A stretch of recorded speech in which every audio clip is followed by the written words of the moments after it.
Assalamualaikum warahmatullahi wabarakatuh. Kami dari kelompok 1 pada pagi hari ini akan mempresentasikan materi yang akan kita pelajari, yaitu pengaturan kondisi dan pencapaian iklim belajar yang menunjang. Berikut penjelasannya. Perkenalkan, nama saya Vera Dustiati, NIM 14014181161 dari Rombel D Angkatan tahun 2018. Saya akan menyampaikan materi yang pertama mengenai pengaturan kondisi dan pencapaian iklim belajar yang menunjang. Materi yang akan kami bahas adalah pengaturan kondisi dan pencapaian iklim belajar yang menunjang.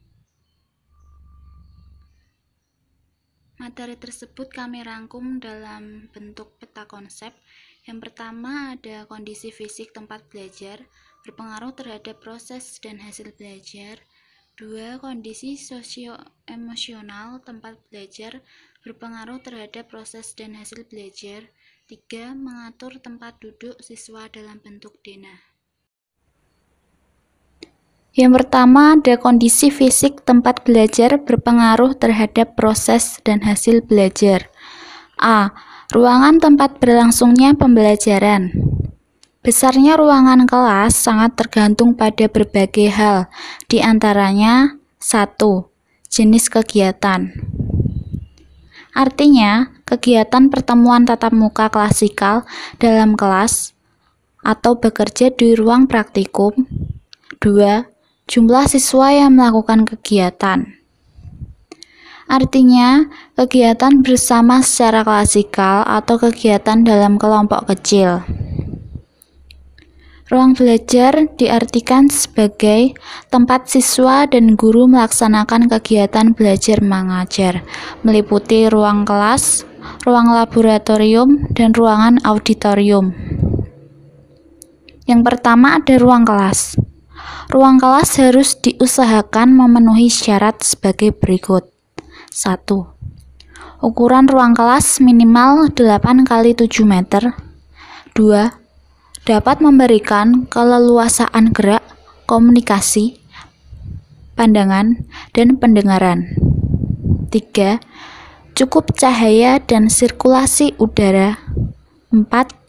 Pengaturan perabot agar memungkinkan guru dan siswa dapat bergerak secara leluasa. 5. Daun jendela tidak mengganggu lalu lintas. 2. Ruang laboratorium. Sekolah dasar yang memiliki ruang laboratorium harus ditata dengan syarat sebagai berikut. 1. Tata letak perabot diatur sesuai dengan keperluan setiap saat. 2. Diatur agar mudah bergerak dan mudah dimanfaatkan. 3. Fasilitas air dan penerangan cukup tersedia. 4. Air limbah dan saluran ruang laboratorium tidak mencemari lingkungan sekitarnya. 5. Tersedia lemari penyimpanan untuk bahan dan alat. 6. Lantai tidak licin dan dinding sebaiknya berwarna putih. 7. Bahan yang membahayakan harus disimpan pada tempat yang aman. 3. Ruang aula atau ruang serbaguna. Bagi sekolah yang memiliki ruang aula agar berfungsi sebagai tempat pembelajaran dan berfungsi juga sebagai tempat diskusi, maka ruang tersebut harus diatur dengan baik dan dilengkapi dengan peralatan sebagai berikut. 1. Panggung pertunjukan. 2. Ruang ganti pria atau wanita secara terpisah. 3. Kamar mandi atau WC pria dan wanita secara terpisah. 4. Lantai harus datar dan licin. 5. Dinding ruang aula dilapisi oleh lapisan peredam suara. 6. Bak pasir, dan yang ke-7 matras. Perkenalkan, nama saya Eva Haidiati Erviana NIM 140 141 8173, anggota kelompok dari kelompok 1. Di sini saya akan melanjutkan penjelasan dari Ferhadi Wistiati. Saya akan menjelaskan slide 7 sampai 11, yaitu B. Pengaturan tempat duduk. Pengaturan tempat duduk dibagi menjadi 4 pola. Yang pertama, pola berderet atau berbaris belajar berjajar. Pada umumnya, tempat duduk siswa diatur menurut tinggi pendeknya siswa. Siswa yang tinggi duduk di belakang, sedangkan siswa yang pendek duduk di depan. Kedua, pola susunan berkelompok. Pola ini mengatur tempat duduk siswa secara berkelompok. Ini memungkinkan siswa dapat berkomunikasi dengan mudah satu sama lainnya dan dapat berpindah dari kelompok satu ke kelompok lainnya secara bebas. Yang ketiga, pola formasi tapal kuda. Pola ini menempatkan posisi guru bersedia di tengah-tengah para siswanya. Pola semacam ini dapat dipakai jika pelajaran banyak memerlukan diskusi antar siswa, namun tetap dalam pengawasan guru. Yang keempat yaitu pola lingkaran atau persegi. Pola ini baik juga untuk mengatur dan disajikan dengan metode diskusi. Hakikatnya, dalam pola lingkaran atau persegi, biasanya tidak ada pemimpin kelompok. Yang C. Ventilasi dan pengaturan cahaya. Suhu, ventilasi, dan penerangan adalah alat penting untuk terciptanya suasana belajar yang nyaman. Oleh karena itu, ventilasi cukup menjamin kesehatan siswa. Jendela harus cukup besar sehingga memungkinkan cahaya matahari masuk udara sehat dengan ventilasi yang baik, sehingga semua siswa dalam kelas dapat merasakan udara yang segar. Yang D. Pengaturan penyimpanan barang-barang. Barang-barang hendaknya disimpan pada tempat yang khusus yang mudah dicapai kalau segala diperlukan dan akan dipergunakan bagi kepentingan kegiatan belajar. Cara pengambilan barang dari tempat khusus, penyimpanan, dan sebagainya hendaklah diatur sedemikian rupa sehingga barang-barang tersebut mudah untuk segera dipergunakan. Selanjutnya saya akan menjelaskan poin yang kedua, yaitu kondisi sosio-emosional tempat belajar berpengaruh terhadap proses dan hasil belajar. Dalam buku Manajemen Pembelajaran, Alban Albarita berpendapat pendekatan iklim sosial emosional merupakan pendekatan pengendalian perilaku atas hubungan positif antara guru dengan peserta didik. Kondisi sosio-emosional dalam kelas akan mempunyai pengaruh yang cukup besar terhadap proses belajar mengajar, kegiatan siswa, dan efektivitas tercapainya tujuan pengajaran. Kondisi sosio-emosional tersebut meliputi 4. Yang pertama, tipe kepemimpinan. Peran guru, tipe kepemimpinan guru atau administrator akan mewarnai suasana emosional di dalam kelas. Tipe kepemimpinan yang lebih berat pada otoriter akan menghasilkan sikap siswa yang submisif atau apatis, tetapi di pihak lain juga akan menumbuhkan sikap agresif. Kedua sikap siswa yaitu apatis dan agresif ini dapat merupakan problema manajemen, baik yang sifatnya individual maupun kelompok kelas. Yang kedua yaitu sikap guru. Sikap guru dalam menghadapi siswa yang melanggar peraturan sekolah hendaknya tetap sabar dan tetap bersahabat dengan suatu keyakinan bahwa tingkah laku siswa akan dapat diperbaiki walaupun guru terpaksa bencilah tingkah laku siswa dan bukan membenci siswanya itu sendiri. Terimalah siswa dengan hangat sehingga ia berubah dan mengakui kesalahannya. Yang ketiga yaitu suara guru. Walaupun bukan faktor yang besar, namun mempunyai pengaruh dalam belajar. Suara yang melengking tinggi atau rendah dapat tidak terdengar oleh siswa secara jelas dari jarak yang agak jauh akan mengakibatkan suasana gaduh. Keadaan seperti itu juga akan membosankan, sehingga pelajaran cenderung tidak diperhatikan. Suara yang relatif rendah tetapi cukup jelas dengan volume suara yang penuh dan kedengarannya rileks akan mendorong siswa untuk memperhatikan pelajaran.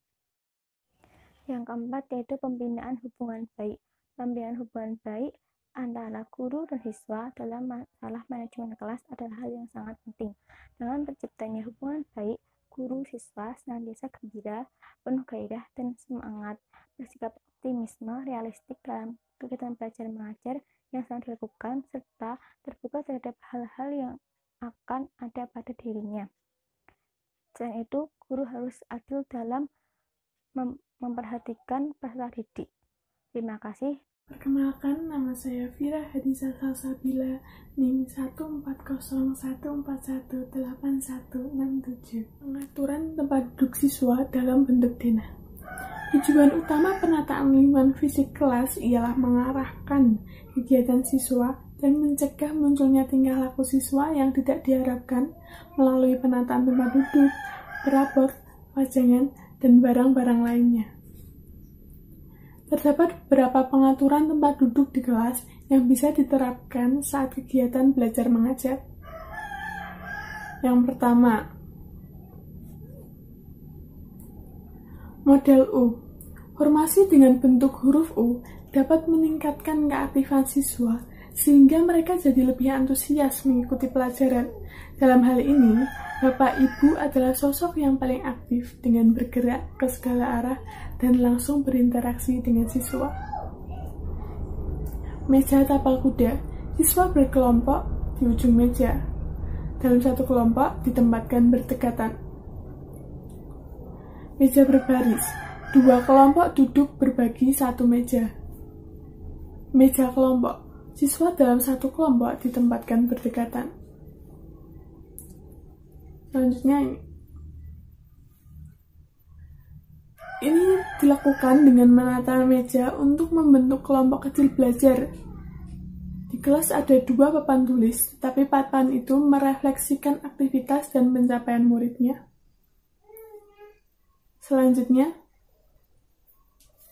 jika tidak ada cara untuk membuat lingkaran dari baris lurus yang berupa meja dan kursi, cobalah mengelompokkan kursi-kursi dalam pasangan-pasangan untuk memungkinkan penggunaan teman belajar. Cobalah membuat nomor genap dari baris-baris dan ruangan yang cukup di antara mereka, sehingga pasangan-pasangan peserta didik pada baris-baris nomor ganjil dapat memutar kursi-kursi mereka melingkar dan membuat persegi panjang dengan pasangan tempat duduk persis di belakang mereka pada baris berikutnya. Selanjutnya ini. Jika kelas Anda cukup besar atau jika ruangan memungkinkan, letakkan meja-meja dan kursi di mana kelompok kecil dapat melakukan aktivitas belajar didasarkan pada tim. Tempatkan susunan pecahan-pecahan kelompok yang saling berjauhan, sehingga tim itu tidak saling mengganggu. Tetapi, hindarkan penempatan ruangan kelompok-kelompok kecil terlalu jauh dari ruang kelas, sehingga hubungan mereka yang sulit dijaga. Oke ya.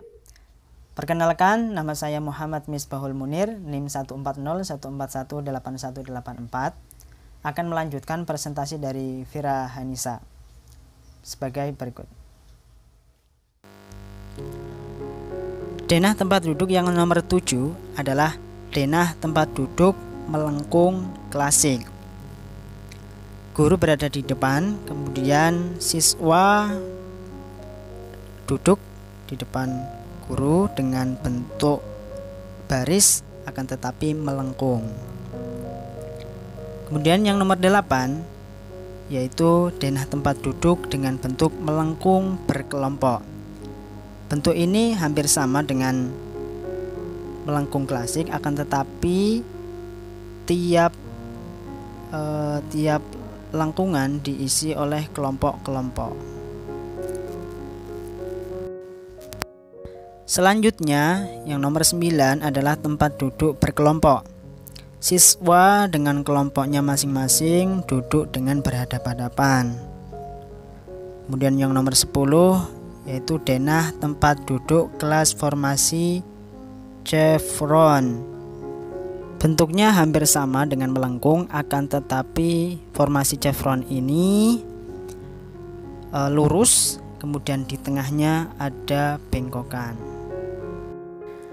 Kemudian nomor 11, tata letak meja kursi formasi chevron.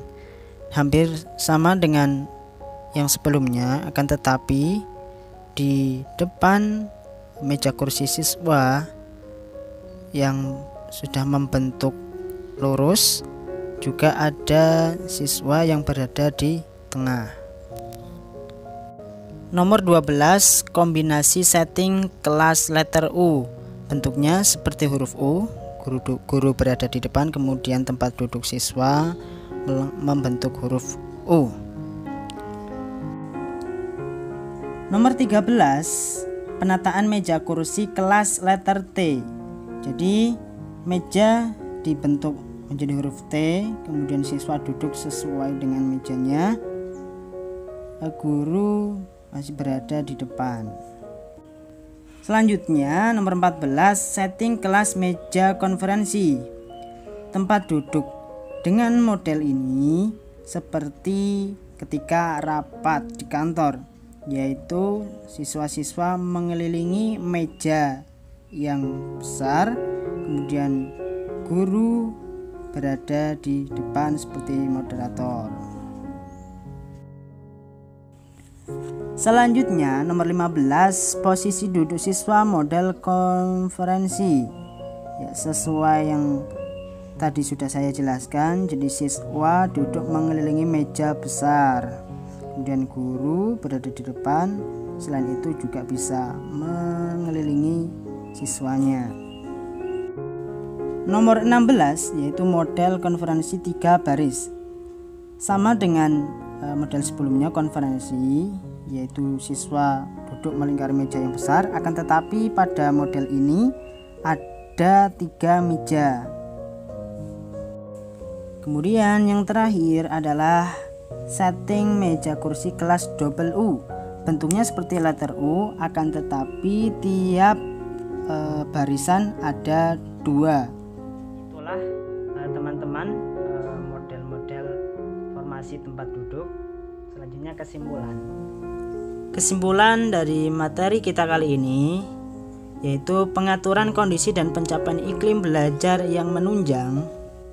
Ada 3 hal, yaitu kondisi fisik tempat belajar berpengaruh terhadap proses dan hasil belajar, kondisi sosioemosional tempat belajar berpengaruh terhadap proses dan hasil belajar, dan pengaturan tempat duduk siswa dalam bentuk denah. Ya, demikianlah presentasi dari kelompok 1. Apabila masih banyak kekurangan, mohon maaf. Akhirul kalam, wassalamualaikum warahmatullahi wabarakatuh.